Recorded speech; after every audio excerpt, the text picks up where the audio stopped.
Hi, I'm Dustin Abbott, and I'm here today to give you a review of a somewhat unusual lens. Not unusual in the lens itself, but the fact that we have a second generation 35mm F1.8 autofocusing lens from TTArtisan only about a year after the first generation was released. Very unusual to get such a quick turnaround, but TTArtisan obviously took in the criticisms of the first generation lens and they worked to correct pretty much all of them, not perfectly, but mostly.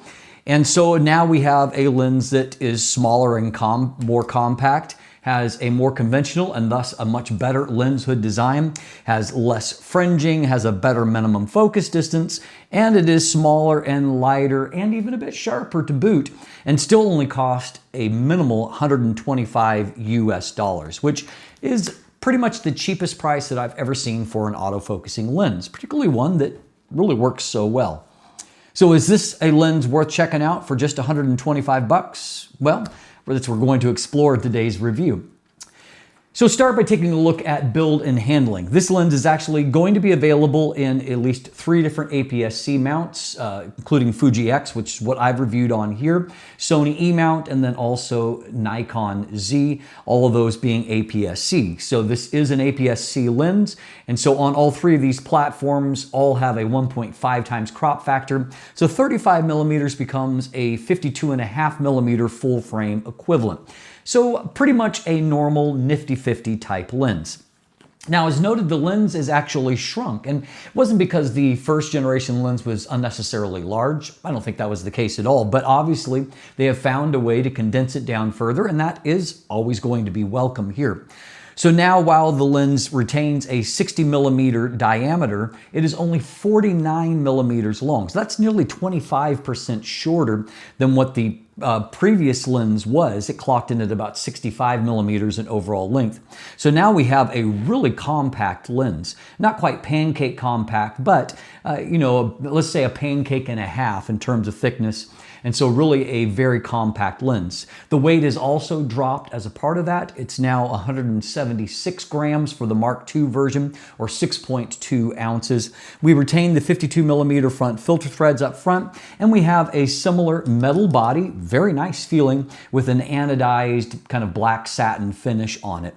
All very nice, certainly doesn't feel cheap in any kind of way.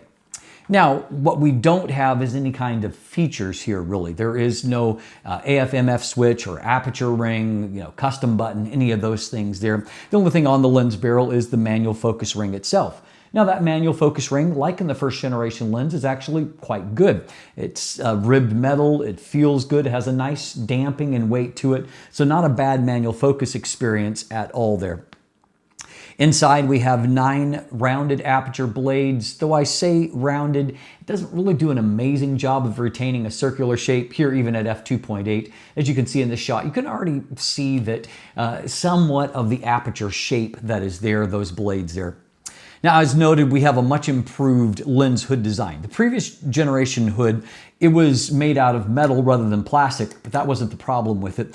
The problem with it is that it came to almost what looked like an anamorphic adapter, kind of a rectangular opening, which means that number 1, you couldn't reverse it for storage. Number 2, you couldn't use the lens hood and filters at the same time. And number 3, you couldn't even use the lens cap when you had the hood applied. So this more conventional design here, it solves all of those problems. You can use filters, you can reverse it for storage, you can use the lens cap. And so a much improved design there. Now, the actual rear lens cap is designed, as has become kind of the standard for TTArtisan's autofocusing lenses, to where there is a USB-C port on it, and through that you can do firmware updates. I've already done the firmware update process. It's just a matter of attaching it to your computer and dragging and dropping and the update file into the folder that will pop up for the lens when it's attached, and allowing it to do its thing, disconnect it, and away you go with the new firmware on there. Really quite a simple process. One of the other kind of main critiques that I had of the first generation lens is that the minimum focus distance was a really long 60 centimeters. They've reduced that by 50% to 40 centimeters now. Now the magnification level is still not exceptionally good. That's still not really close focus for this kind of focal length. So I estimated at about 0.11 times magnification. Not exceptional, but what is much improved is that if you're shooting video, for example, you're not going to run into that limit quite so often to where you're going along and you can't focus as closely as what you would like. So definitely an improvement there. Overall, this is a really nice package and doesn't feel like a $125 lens at all. So how about autofocus? We have a lead screw type STM autofocus motor here, and obviously there is a little bit of change, at least in the implementation, because we do have a new optical design as a part of the lens itself. Now in terms of the raw focus noise, there's very little focus noise itself. What you will hear is, if you kind of go on and off the shutter button, you will hear a little bit of clacking from the aperture blades as they open and close. And so outside of that, however, there's very little real focus noise. I can hear a little bit of whirring and whining if I put my ear right next to it, but there's not enough there that's going to be picked up by onboard microphones, for example, so no issues with that. As you can see here, focus speed is roughly average, I would say. It's not, blazingly fast, but neither is it slow. The truth of the matter is that average is much better than what it used to be. And so for most situations, I suspect autofocus speed will be perfectly fine. Autofocus accuracy seems to be fine. I used a Fujifilm X-H2 body for this test and with the most recent firmware, and I found that my autofocus performance was fine. Fuji remains my least favorite platform for autofocus, but even so, I felt like the lens really did quite well, and I've certainly used first-party Fuji lenses in the past that I felt like autofocus was a fair bit poorer than what I'm seeing from this lens here. IAF seems to work fine, all of those factors, so no real concerns when it comes to stills. Now on the video front, the news is a little bit more mixed. For one thing, video autofocus is still relatively unsophisticated on any of the Fuji platforms that I've tested. So as a byproduct, what you're going to see here is some visible steps. And as is very common on Fuji, it takes the form of traveling most of the focus distance. There will be a split-second hesitation and then a final lock or adjustment. And in some cases, coming back, I noticed that there would be a secondary kind of micro adjustment there. And so unfortunately, not like a completely smooth or cinematic process, but goes part of the way, pauses, finishes it. It's putting the step in stepping motor, most definitely. I suspect that if you're testing or using the lens on either Sony or Nikon, you'll see less of that. With my experience from having tested lenses on multiple platforms in the past, it seems like Fuji really kind of exacerbates this problem because of the autofocus system there. So I found the same to be true with my hand test, that it did okay going back and forth, but there is some visible steps along the way. So again, not really a cinematic process in pulling that. And so just be aware of those limitations. And of course, if you happen to be on one of those other platforms, I suspect you'll see a little bit more confident autofocus performance in general.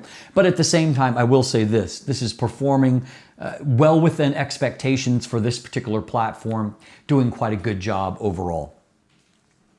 Now, as noted, they didn't just recycle the same optical formula. The previous lens had a design of 10 elements in 8 groups. This new design is 10 elements in 7 groups. And so there's one less overall element in the design, or excuse me, one less group, I should say, in the design. But what they have added is an additional extra low dispersion element. So now there are 2 of those, along with 2 HR or high refractive index elements that are in the optical design.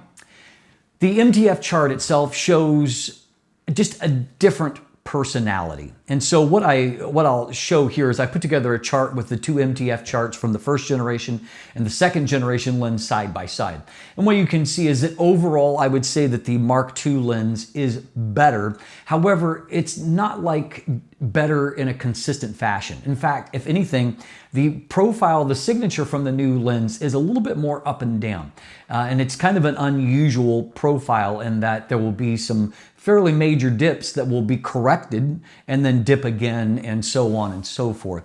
But what I did find is that in terms of overall sharpness, there's more of the performance wide open over the 80% threshold than what we saw in the first generation lens. And also I noted when stopped down that the lens is definitely consistently better slider with a fair bit above that line. The other thing that's interesting is that the first MTF chart, the stop-down measurement was taken at f8. The new lens, the stop-down measurement was taken at f5.6, suggesting that possibly the lens is achieving a better performance faster than what the old lens did.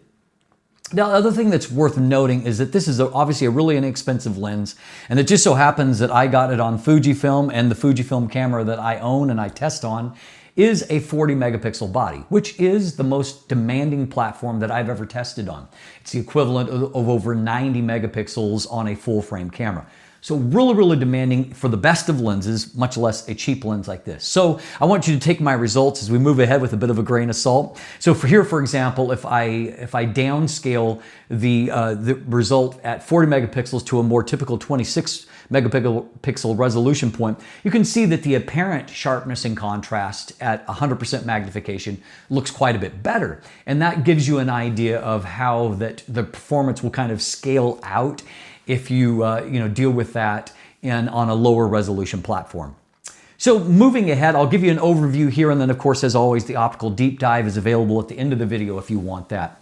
I found that distortion was the same, just a tiny bit of pincushion distortion, quite negligible, but the vignette, unfortunately, is actually worse on this new model. Maybe as a part of condensing the lens, that's part of what gave in this new optical design. And so now I had to max out the slider to correct for that vignette.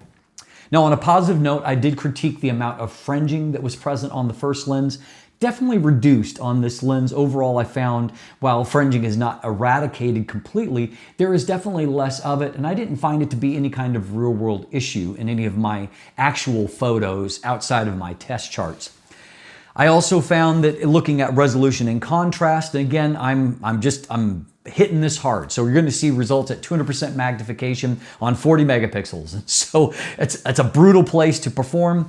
And I would say that the results reflect that. The center is decent, but not exceptional. The mid frame, it depends on where you look in the mid frame, because there's a lot of that up and down roller coaster that's there. Some places it looks quite good, other places less good. The corner is going to depend on that, whether you're in that last few percentage points towards the end. Not terrible, but not exceptional either. If you stop the lens down to f2.8, you will see some improving contrast, a little bit more consistent performance across the frame. Real world results by f5.6 actually look quite good. And the truth of the matter is that I found out in the real world, looking at results at 100% rather than 200% magnification, that it really looked pretty decent. Not exceptional, particularly at wide apertures, but not bad either. And so certainly I felt like it was all tolerable as far as the performance. It seemed like f8 produced the peak results a little bit sharper than f5.6. Then of course by f11 and then more so by f16, diffraction will start to soften that image. And that's particularly true again on a high resolution body like the one I'm testing on. Bokeh quality is okay. It's not bad, it's not ugly, but it's not exceptionally creamy or beautiful either. Again, this is a budget lens, and I think the results are good for the price point, but not great in an absolute sense. I also found that an area of great criticism on the first generation lenses that was very flare prone. This one is actually considerably improved, particularly in certain situations like if I was catching window lighting, sun coming through directionally. I found that the other lens was quite flare prone. I had to be very careful to not allow sun anywhere near the frame. In this case, it handled that kind of scenario just fine. Now, if I was shooting direct into very bright sun, I would see a bit of veiling and also then some kind of almost like flashing type look. And as you stop it down, that becomes a little bit more apparent, as you can see here. And so, I mean, coatings are obviously not Sony G Master level, but it definitely is improved over the first generation lens to a not bad or acceptable category. So my conclusion is this. This really is a fairly complete little lens for $125. The only problem is that in that intervening time, there have been some other options that have come on the market. So there's more competition that's there now. For example, this Viltrox 35mm F1.8 Air lens. Yes, it is plastic rather than metal. It's a tiny bit larger, but it also has a slightly brighter maximum aperture. It's Optically, I would say it's somewhat superior to the TTArtisan lens, and it costs about $25 more at the moment, so not exceptionally more expensive. So obviously you're going to have to make some determinations based on that. So there is a definite lot of improvements that have come over the first generation lens, but in that intervening year, there's more options that have come as well. So I'll leave it at this. This is probably the best $125 lens that I've tested to this point. And if you're on a very tight budget, this is really quite a good lens. And if that's what you can afford, then I don't think you'll be disappointed with it. I'm Dustin Abbott. If you want more information, you can check out my text review that's linked in the description down below. Also linkage there to an image gallery and some buying links. And now if you want a closer look at the optical performance, stay tuned with me and we'll dive into the optical deep dive together. Okay, to start off, we'll take a look at vignette and distortion. So as mentioned, distortion to be basically looks identical to what I saw with the previous generation of lenses. So it's a very, very mild amount of pincushion distortion. You can see it corrected very linearly in a manual correction. Anywhere between -2 and -3 will do the job. Vignette, however, is really, really heavy, and you can see that it's very, very concentrated in those corners. And you can see here, at least as far as a manual correction, it also almost leaves a little bit of a discoloration because it is so pronounced, and so it actually almost causes a color imbalance there. So you can see that a manual correction is somewhat imperfect. Now, there is a lens correction profile that just came out yesterday, I believe, and it does a fairly good job of cleaning things up. We'll come back to this shot, but you can see this is a shot that's just received that manual or that automatic correction, I should say. And you can see that there's bright corners. They look nice and bright. And so it does a good job of cleaning everything up. So how about fringing? There's definitely less fringing this time around. Now you can see it's not entirely banished, but it's more mild. And what I found is that in real world shots, it's definitely less extreme. So for example, this shot here, lots of shiny reflective surfaces, places for there to be fringing. You can see a little bit of fringing here in this particular frame here, but overall, a little bit, I would say, in some of these bokeh highlights, but nothing that you're really going to notice. Definitely at a global level, you just don't see it. And it's really not particularly obvious even at a pixel level. So that's definite signs of improvement. Now, when it comes to lateral style chromatic aberrations, once again, on my chart, I can see some. You can see them here. In real world shots, I really didn't notice it much, and so it's only at extreme levels of magnification that you'll really notice it. This is the kind that's very easy to correct for, so I don't think it's really a significant issue myself. So before we jump into the resolution, I do want to point out one thing just for those of you that are a little more eagle-eyed. Before a firmware update, this lens was not correctly identified in Lightroom. So it showed up as a Tokina 33mm F1.4, so which none of that is right. It's not a Tokina, it's not 33mm, and it's not F1.4. Fortunately, there's a firmware update that has corrected things. So now you can see it shows it's TTArtisan, 35mm, it's F1.8. All of that now correct. So once again, this is on a 40 megapixel XH2 body. It's shown at 200% magnification, so extreme torture test. In the center of the frame, not bad detail, contrast not off the charts. And so it looks pretty good, not exceptionally good. Mid-frame, this zone looks pretty good. This looks a little bit soft here, as you can see. And that's kind of the nature of this particular lens. Like there's some real ups and downs. And so again, this zone looks good, looks quite soft here. The weirdest thing to me is here where it's soft in this zone, but it's sharper right off near the edge of the frame. And so it's a little bit of a weird optical signature, but the resolution wide open is what I would consider okay, but not exceptional. I won't spend a lot of time in comparisons, but here's a comparison of some real-world shots, both shot wide open, like a minute apart. So this is with the TTArtisan on the left. This is with the Viltrox 35mm f1.7 Air. And so what you can see is that the Viltrox is definitely the sharper and higher contrast of the two lenses by a pretty obvious margin there. Out in the real world, I felt like the resolution and contrast looked pretty decent there. I mean, there's nothing wrong with this shot. This is at f1.8, and you can see it's holding up pretty much to the edge of the frame, looking fine there. Another shot here, this is shooting more at a distance, so probably a little bit more challenging. And so you can see that in this zone, it doesn't look bad. It's not exceptional, but it's certainly not bad. And as we pan off this way, you can tell it gets a little bit softer towards the edge of the frame. Just to give you a little perspective on how this lens is going to perform on another platform, however, on the left side, I've got the full 40 megapixel result. On the right side, I have got a downsampled version at 26 megapixels, which is both common on Fuji and on Sony as well. So if we look at a similar point in the frame, and I'll just line these up a little bit better. So this is the exact same image, but the one on the right has been downsampled. So it gives you an idea of how the apparent, and I want to stress the word apparent, resolution and contrast is going to change on a lower resolution body. The lens does not become higher performing, but what you can see at a pixel level, it definitely looks brighter, higher contrast, all of those things. And so that gives you an idea that you will get a more sharp looking result on a lower resolution body. So if I compare f1.8 on the left to f2.8 on the right, we can see in the center of the frame that while you're getting a more even illuminated image, it doesn't necessarily look exceptionally sharper there by this point in the center of the frame. However, if we look in this mid-frame result, again, while it's not like amazing in this zone, it's obviously getting better, better contrast. And then as we look in this area, just the detail of the writing and the contrast in this kind of graphic design here, all looking better. Down into the corners, don't expect the corners to look amazing yet.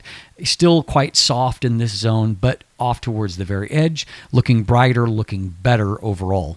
Now between f2.8 and f5.6, we start to see some significant improvement. So you can see that contrast and detail is very, very improved in the center of the frame, looking nice and crisp there. Likewise, the mid-frame result, it's not exceptional in this zone yet, you can see, but overall it's looking quite good overall. Down into the corners of the frame, again, not looking amazing there. Looking over on this side, you can see a little bit more obvious improvement when it stopped down to f5.6, and that's true to some degree up here, though not as significant looking. Now, out in the real world, I felt like results were a little more favorable than what my chart suggested. So this is f4, 100% magnification, and again, on 40 megapixels, you can see that the detail and the contrast in this image, I think most people would be perfectly fine with that. Likewise, in this shot at f5.6, in the center of the frame, lots of detail and contrast. That all looks good. And if I pan off here towards the edge, it's not as sharp here in the corner, but I think at 40 megapixels, just about anybody could live with that too. This result I thought looked pretty fantastic. And so here on the area kind of that I was focusing on, the detail looks really, really great. And we can pan off towards the edges. And again, there is a little bit of drop off there, but I mean, as I pan along here, that's lots of detail. And it's not until you get to that extreme corner that you can see a visible softening. Now by f11 and then f16, diffraction will start to soften the image. However, it's counteracting that by the fact that I think at f11 we're seeing a more consistent result here in the mid frame, and also down into the corners looking fairly good. So I would avoid f16, but I wouldn't avoid f11 because I feel like the gains you're getting from stopping down are not fully offset by the effects of diffraction. Now the minimum focus distance, as discussed, has been reduced by 20 centimeters, and so at 40 centimeters you're getting a little bit higher level of magnification. We're not getting an amazing result, not bad, but you can see the contrast is still quite low. And so if you're shooting up close, you may want to stop down a bit to improve that detail and contrast. How about bokeh quality? You know, it's going to vary. This is not an expensive lens, and so probably at the extremes, you're going to see some diminished results. But here, I mean, contrast is just okay, and the bokeh quality is okay there as well. This shot, I like this shot. I like the look of the foreground blur, and all of this I think is handled relatively artistically. No complaints there. I actually really liked this shot. It was just some child had lost their boot and it was left on a rail right at the trailhead going into these woods. And I felt like the background looked really quite soft here. It helped that there was a little bit of fog this day, and so that makes the background look softer. But again, I think the image is moody and quite cool looking. In this shot of these GIFs, you can see a lot of the geometric deformation, but it does create a little bit of a swirl type pattern. And for some people, that's going to be a look that appeals to them. And in this shot, I think it works. This shot here, you can see a kind of a deep transition, kind of three-dimensional transition towards defocus. And again, there's some edging and some outlining and all this that's not amazing. But again, for $125, that's a pretty cool looking image. Finally, we'll wrap up by looking at flare. So a huge area of improvement is in this kind of shot where there is lots of light that's flooding through this window, but the coatings are improved enough that you can't really tell. And here, stop down, this is, I think, F11. You can see a nice sunburst effect coming through there, but contrast is holding up well. Now, in this kind of scenario, this is also at F11, you can see that as that sun star is kind of growing, there's some prismatic stuff that's happening. We've definitely lost a bit of contrast here, and there's this ghosting blob here. At F1.8, it's not as bad. You got a bit of a flash here, a little bit of veiling across the image, a tiny but undefined ghosting pattern. Not too bad there. So flare resistance is improved, but it's not yet perfect. So as always, thanks to those of you that have stuck around to the very end of the video, and I hope that the optical deep dive has given you a better sense of whether or not this cheap little lens is good enough for you. As always, thanks for watching. Have a great day, and let the light in.